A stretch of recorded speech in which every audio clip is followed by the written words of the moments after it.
Hello दोस्तों, राधे राधे, जय श्री कृष्णा। आज मैं फिर से दोस्तों एक दुर्गा मैया की गीत लेकर के आई हुई हूँ। नवरात्रि आने वाली है, उसी पर्व पर लेकर आई हूँ सॉरी दोस्तों।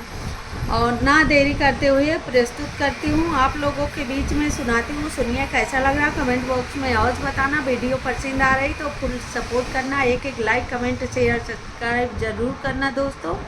और हाँ दोस्तों, अपना अपना आशीर्वाद बनाए रखिएगा। आइए सुनाती हूँ। माई महारानी की मोहनी मूर्तिया करे जा छुएला, हो करे जा छुएला।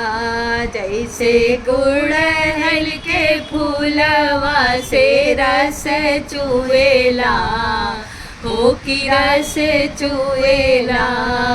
माई महारानी की मोहिनी मूर्तिया करे जा छुएला, हो करे जा छुएला।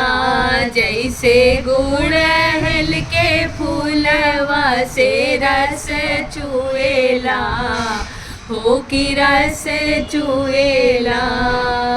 सिरवा मुकुट टीका सोहे ललाट हो, नाक बिंदिया नाके कचरा सुहात हो। सिरवा मुकुट टीका सोहे ललाट हो, नाक में नथिया आँखें कजरा सुहात हो, कजरा सुहात हो।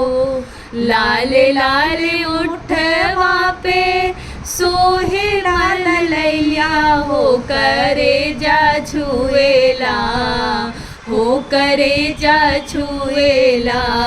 जैसे गुड़हल के फूलवा से रस छुएला, हो की रस छुएला।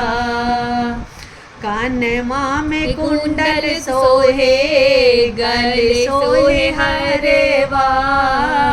कानमा में कुंडल सोहे, गले सोहे हरवा।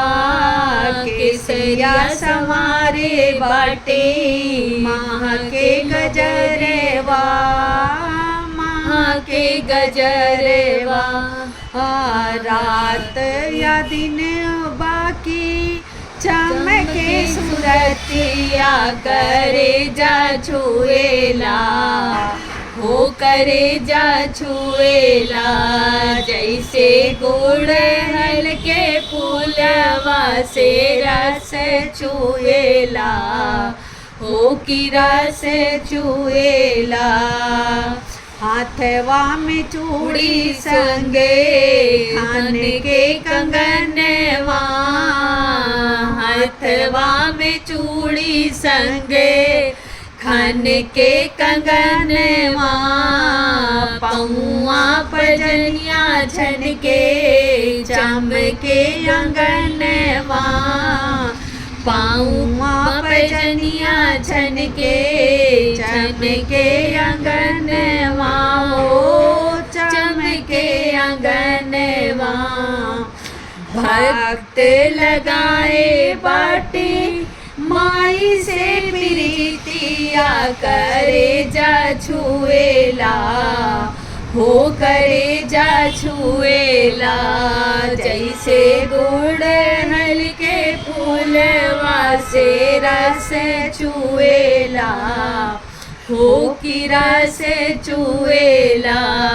जैसे गुड़हल के फूलवा से रस छुएला, हो की रस छुएला। माई महारानी की मोहनी मूर्तिया करे जा छुएला, के करे जा छुएला। जैसे गुड़हल के फूलवा से रस छुएला, हो की रस छुएला।